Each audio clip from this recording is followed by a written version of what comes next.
Good morning. पिछले video में vector का वीडियो नंबर 1 में हमने क्या पढ़ा था? वेक्टर के बारे में कि वेक्टर क्या होता है, वेक्टर और स्केलर क्वांटिटी के बीच में डिफरेंस, वेक्टर और स्केलर क्वांटिटी के कुछ कुछ नाम। ओके, और हमने पढ़ा था कि वेक्टर को नोटेट कैसे किया जाए, वेक्टर को रिप्रेजेंट कैसे किया जाए। ओके, इस वीडियो में हम क्या पढ़ेंगे?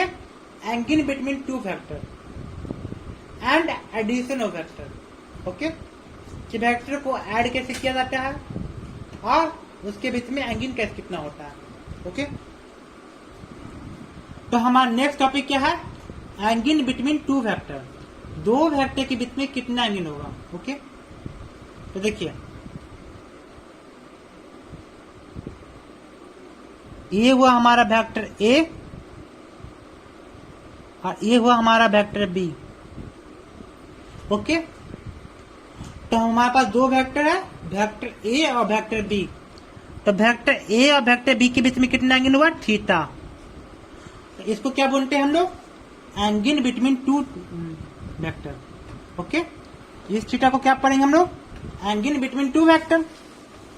तो इसको लिखिए,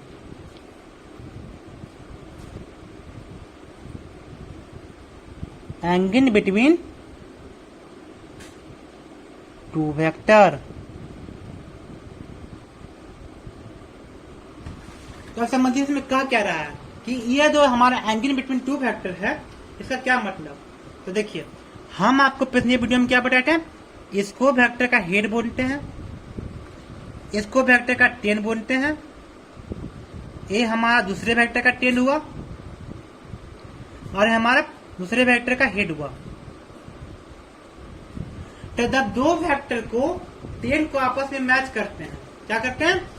दो वेक्टर का टेल को आपस में जब मिलाते हैं तो हमारा सबसे छोटा एंगल जो हुआ उसको बोलते हैं angle between two vector. Okay, when the tail of the two vector are joined, then the smallest angle between two vector is known as the angle between two vector.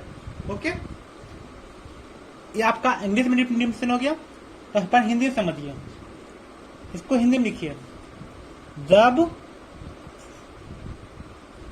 दो वेक्टर का tell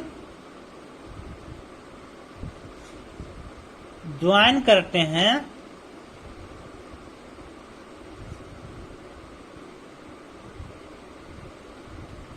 तो सबसे छोटा angle जो बनेगा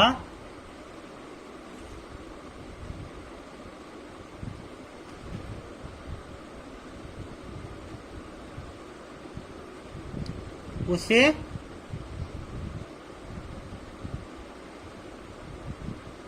angle between two vector कहेंगे।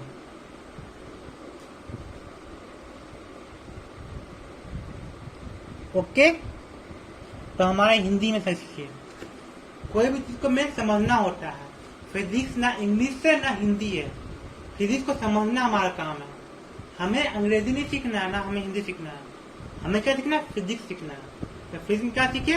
जब दो वेक्टर का टेल को ज्वाइन करते हैं तो सबसे छोटा एंगल बनेगा, उससे एंगल बिटवीन टू वेक्टर कहेंगे। ओके, तो बहुत सारा जो सीबीएसई का बच्चा होगा उसको हिंदी समझ में नहीं आता, उसके लिए देखिए, उसके लिए क्या लिखिएगा? When tail of two vector are join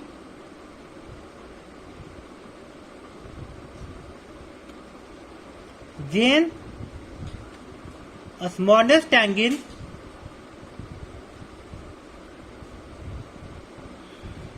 between two vector is called angle between two vector.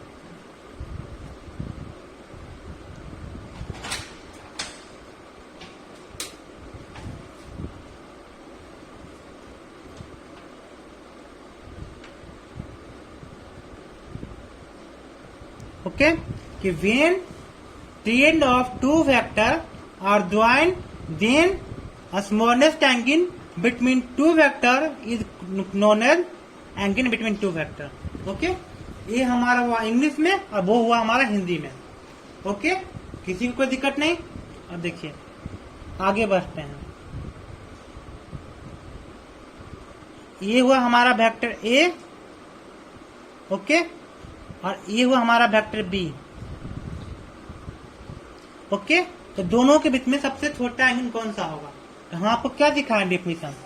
हमने आपको डेफिनेशन सिखाया है कि दो वेक्टर का टेन को आपस में मैच करना है। इस वेक्टर को आगे बढ़ाइए, वेक्टर ए को जब आगे बढ़ाएंगे तो क्या होगा? ये इसका टेन दिखेगा और ये इसका टेन दिखेगा।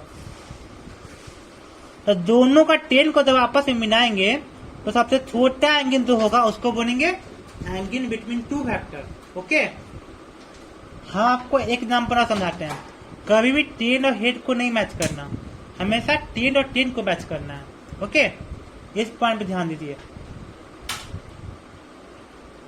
ये हुआ हमारा वेक्टर ए, ये हुआ हमारा वेक्टर बी। ओके, अब पूछिए कि हमें एंगल बिटवीन टू वेक्टर क्या होगा। ओके, तो दो आपको डिफिनेशन सिखाया है, उसी डिफिनेशन पे अड़े रहिएगा। क्या करिए? वेक्टर बी को थोड़ा आगे बढ़ाइए और वेक्टर ए को थोड़ा आगे बढ़ाइए। ओके, ये आपका वेक्टर ए आगे बढ़ गया, ये आपका वेक्टर बी जो है आगे बढ़ गया। तो अब देखिए दोनों का टेन मिलेगा आपको, तो दोनों का टेन मिलेगा। अब दोनों के बीच में जो सबसे छोटा एंगल होगा उसको बोलेंगे angle between two vector. Okay, भले ही यह अल्टरनेट अपोजिट एंगल से बराबर क्यों ना हो जाए, ये अल्टरनेट अपोजिट एंगल से ये एंगल हो गया, लेकिन हमें क्या देखना है कि दो वेक्टर का टेन को आपस में मैच करना है और दोनों के बीच में जो सबसे छोटा एंगल होगा उसे कहेंगे एंगल बिटवीन टू वेक्टर। तो जो डेफिनेशन दिया हुआ है उसे हमें नहीं भूलना है, हमें अपने डेफिनेशन पे अडिग रहना है। तो एग्जाम में क्वेश्चन कितना भी कॉम्प्लिकेटेड क्यों ना आता, हमें दो ही पॉइंट याद रखना है। क्या रखना है कि when the ten of the two vector are joined, then the smallest angle between two vector is known as the angle between two vector। Hindi में दो वेक्टर का टेन जब आपस में मैच करेंगे तो दोनों के बीच में जो सबसे छोटा एंगल बनेगा उसे कहेंगे angle between two vector. Okay, तो हमारा एंगल बिटवीन टू वेक्टर का कंसेप्ट क्लियर हो गया। अब हम आते हैं एडिशन ऑफ वेक्टर पे। ओके, हमारा नेक्स्ट टॉपिक क्या है? Addition of vector.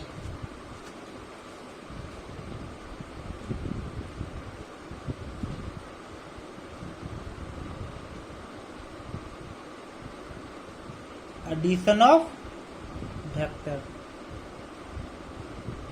तो एडिशन ऑफ वेक्टर में तीन नियम है।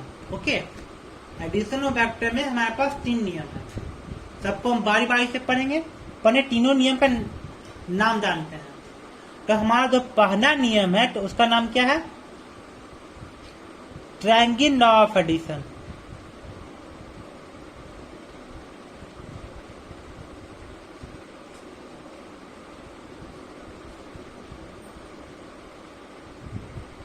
ओके, देखिए हमने शब्दों को बराबर लिखा हूं ताकि आप लोग को देखने में कोई दिक्कत ना हो। ओके, दूसरा क्या है हमारा? Polygonal law of addition.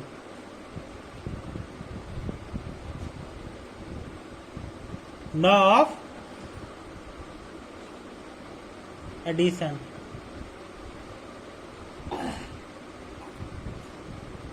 Okay, और तीसरा नियम क्या है हमारा? पैरेललोग्राम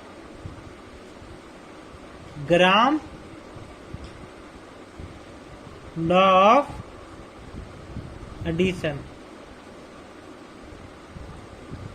तो हमारे पास कितना नियम हुआ? तीन नियम हुआ। पहला नियम क्या है हमारा? Triangle law of addition. दूसरा क्या है? Polygonal law of addition. तीसरा क्या है हमारा? Parallelogram law of addition. Okay,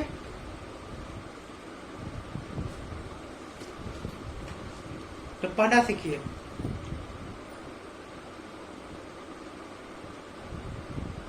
triangle law of addition. Okay, अपने कॉपी में हेडिंग डालिए ट्रायंगल लॉ ऑफ एडिशन। जैसे जैसे हम आपको लिख रहे हैं, हम धीरे धीरे पढ़ा रहे हैं ताकि आप भी कॉपी पे हम धीरे धीरे लिख सकें वीडियो के साथ। ओके, तो कॉपी में जैसे जैसे हम लिख रहे हैं आप भी बिल्कुल वैसे वैसे लिखिए। ओके, तो आपको फायदा करेगा। तो जब आप भी तो वीडियो के साथ एक्टिव रहिएगा तो आपका दिमाग भी एक्टिव रहेगा। जब आपका दिमाग एक्टिव रहेगा तब उसे आप अच्छे से ग्रास्प कर पाइएगा। ओके, तो ऐसा नहीं कि सिर्फ वीडियो देखनी है, टीचर अच्छा पढ़ा रहा है, टीचर खराब पढ़ा रहा है, इस पे ध्यान नहीं देना है। जो हम पढ़ा रहे हैं उसको लिखते जाइए। तो आप जब एक्टिव हो जाइएगा तो आपका दिमाग एक्टिव हो जाएगा। ओके, तो पढ़ने आते हैं ट्रायंगल लॉ ऑफ एडिशन पे। तो देखिए, इसमें कहता है कि ये हमारा वेक्टर ए है, ये हमारा वेक्टर बी है और ये हमारा वेक्टर सी है। तो इसमें कहता है कि vector A plus vector B plus vector C, sorry vector A plus vector B is equal to vector C. ये कहता है, क्या कहता है? Vector A plus vector B is equal to vector C. तो देखिए क्या रहा है, ये हुआ हमारा टेल, ये हुआ हमारा हेड, फिर देखिए ये है हमारा टेल, ये हुआ हमारा हेड, ये हुआ हमारा हेड, ये हुआ हमारा टेल। ओके, दिख रहा है आपको? रन दिख रहा होगा। Tail head, tail head, head tail. तो कहने का मतलब है कि जब दो वेक्टर सेम डायरेक्शन में हो, देखिए वेक्टर ए क्या है? टेल हेड और टेल हेड है। तो जब दो वेक्टर सेम डायरेक्शन में हो तो vector sum of vector A and vector B is equal to another vector which are arranged in the opposite direction. Okay, हमारा वेक्टर सी जो है अपोजिट डायरेक्शन में है। तो कहने का मतलब है कि जब दो वेक्टर का सम, जब दो वेक्टर सेम डायरेक्शन में हो, सेम मैनर में हो, सेम फैशन में हो, क्या कर रहा है कि जब दो वेक्टर सेम फैशन में हो तब उसका वेक्टर सम तीसरे वेक्टर के बराबर होगा, अगर वो हमारा तीसरा वेक्टर अपोजिट फैशन में हो। ओके, ये हमें हिंदी में हुआ। इंग्लिश में क्या बोलेंगे? When the two vector are arranged in the same fashion and another vector are arranged in the opposite fashion, then the vector sum of the two vector is equal to the third vector. Okay? तो आपका triangle law of addition कोई दिक्कत नहीं। इस बात को लिख लीजिए कॉपी में कि when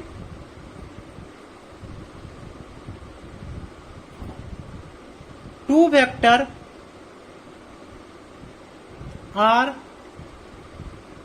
arranged in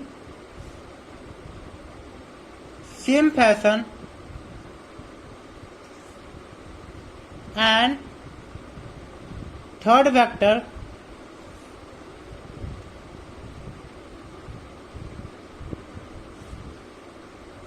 are arranged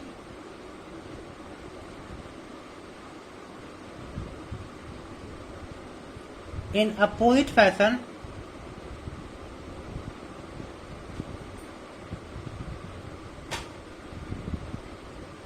then vector sum of two vector is equal to third vector. Okay, हमने क्या कहा, when two vector are arrange in the same fashion and third vector are arrange in opposite fashion, then vector sum of two vector is equal to the third vector. Okay, जैसे कि यहाँ पे vector A और vector B हमारा क्या है, same fashion में है, और वेक्टर सी दो है हमारा अपोजिट फैशन में है, तो vector A plus vector B is equal to vector C हो गया। तो it is the triangle of addition. Okay, हमारा नेक्स्ट टॉपिक क्या है, पॉलीगोनल ऑफ एडिशन। ओके, देखिए यहाँ पे पॉलीगोनल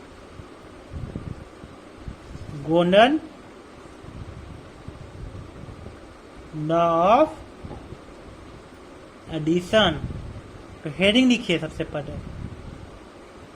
बड़ा सा हेडिंग लिखिए। ओके, लिख लिए। देखिए इसमें क्या कटा, वह ट्रायंगल था तो 3 साइड था, ये पॉलीगोनल है तो 3 से ज्यादा होगा। तो देखिए वेक्टर ए और वेक्टर बी, देखिए दोनों सेम डायरेक्शन में है, 10 हेड और 10 हेड। वेक्टर सी जो है वो भी सेम डायरेक्शन में है, और वेक्टर डी जो है वो भी हमारा सेम डायरेक्शन में है, 10 हेड 10 हेड 10 हेड 10 हेड। और ये जो हमारा पांचवा वेक्टर है जो क्या है, अपोजिट डायरेक्शन में है। ओके, तो vector A, vector B, vector C और वेक्टर डी यह सब सेम डायरेक्शन में है, और वेक्टर ई जो है हमारा अपोजिट डायरेक्शन में है। यहाँ पे हम क्या लिख सकते हैं, vector A plus vector B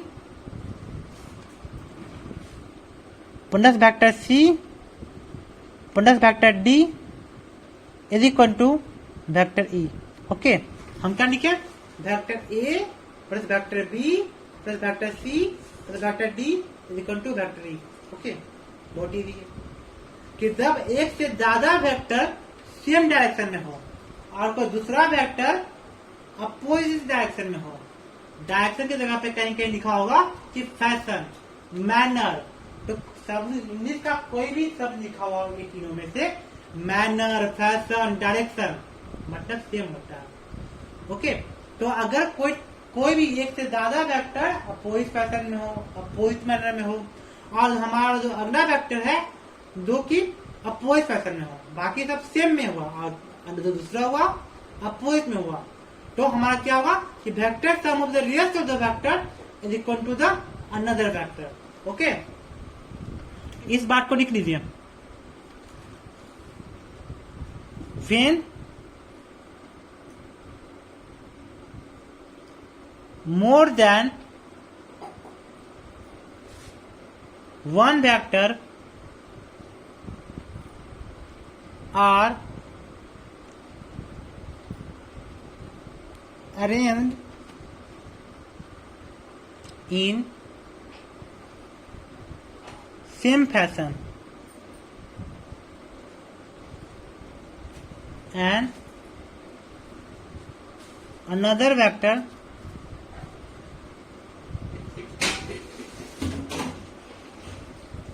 are in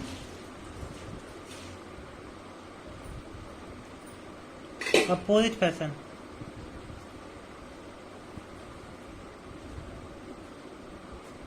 then vector sum of rest vector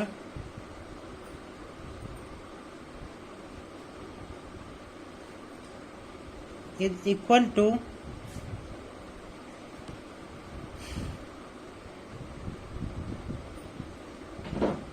opposite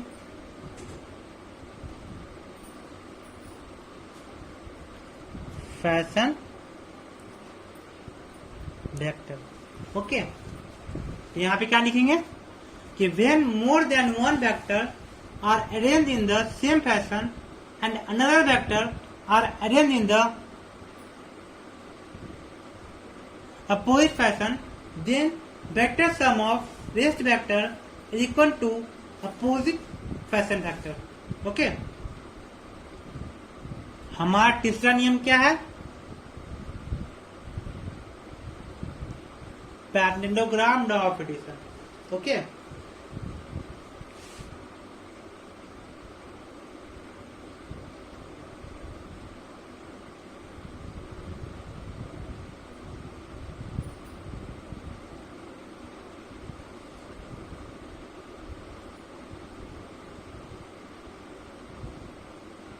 इसमें क्या पढ़ना है आपको?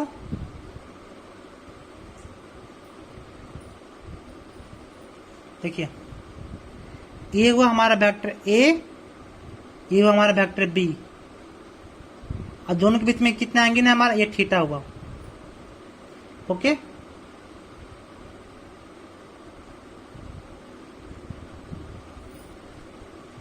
और ये हुआ हमारा वेक्टर सी। तो वेक्टर सी इक्वल टू क्या होगा? Vector A plus vector B. Okay, समझा आपको? कुछ नहीं आया? कहता है जब दो vector join with the help of their tail. Okay, जब दो वेक्टर का टेन आपस में जुड़ा हुआ हो और दोनों वेक्टर के बीच में एंगल थीटा हो, तो जो वेक्टर सम वेक्टर ए और वेक्टर बी का हो, वो क्या होगा? वेक्टर ए और वेक्टर बी के बीच में होगा। ओके, क्या कर रहा है? जब वेक्टर ए और वेक्टर बी का टेन आपस में जुड़ा हुआ हो, तब vector sum of vector A and vector B is equal to is present between the vector A and vector B. तो हमारा जिसका जो वेक्टर सम होगा वेक्टर ए और वेक्टर बी का क्या होगा? वेक्टर ए और बी के हमेशा बीच में होगा, हमेशा बीच में होगा। ओके, जैसे कि कहेगा ये वो हमारा वेक्टर ए और कहेगा ये हमारा वेक्टर बी, तो हमारा वेक्टर ए और वेक्टर बी का सम होगा, ए दोनों के बीच में कहीं भी हो सकता है। ओके, लेकिन कभी भी ये दोनों के बीच से दूर नहीं होगा। ओके, और ये हुआ हमारा एंगल बिटवीन टू वेक्टर। आपको अभी सिखाया है कि एंगल बिटवीन टू वेक्टर क्या होता है? कि जब दो वेक्टर का टेन आपस में जुड़ा हुआ हो, तो जो सबसे छोटा एंगल होगा उसको बोलेंगे angle between two vector. Okay, तो हमेशा कहेगा सर ये भी एंगल ये भी एंगल है, तो छोटका एंगल को समझना है, कंफ्यूज नहीं करना है। छोटका angle is the angle between two vector when tail of the two vector are joined together. Okay, इस पॉइंट को आप लिख लीजिए। When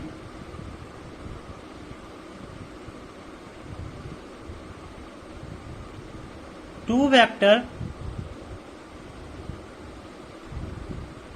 are joined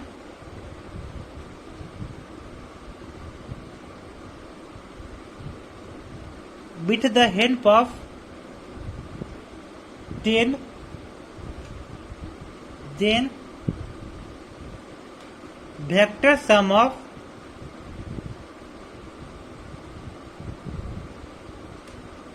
two vector lie between two vector।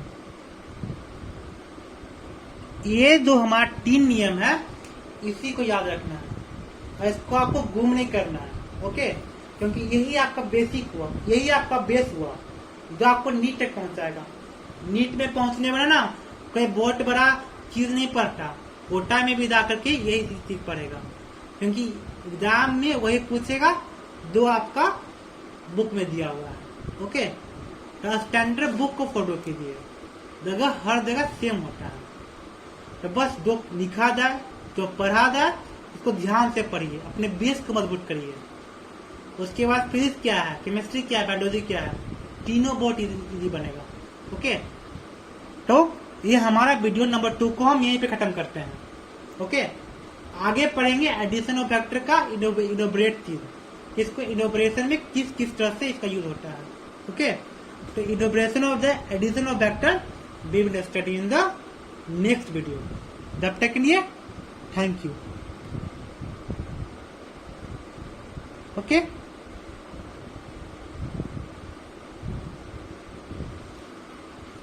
तो हमारा इस चैनल नव आगाज को आप सब्सक्राइब कर लीजिए, वीडियो को लाइक कीजिए और इसको अपने सारे दोस्तों को शेयर कीजिए।